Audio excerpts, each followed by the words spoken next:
अस्सलामु अलैकुम।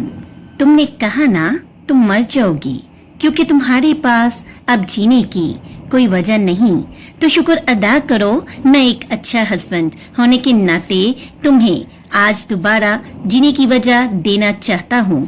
बाकी खुदा बेहतर करेगा।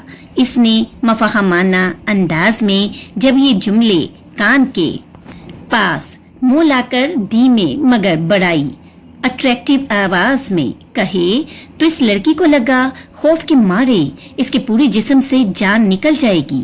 मुहीब छोड़ो, वो तेजी से इसकी बाहों के खसार में पिंजरे में कैद परिंदे की तरह फड़फड़ाने लगी, मगर वो कहाँ आजाद करने वाला था। वो इसे एहतजाज करने का मौका भी नहीं देना चाहता था। अगले ही लम्हे तेजी से इसके नाजुक सरापे को लेकर सोफे पर गिरा। अगर उन गुंडों ने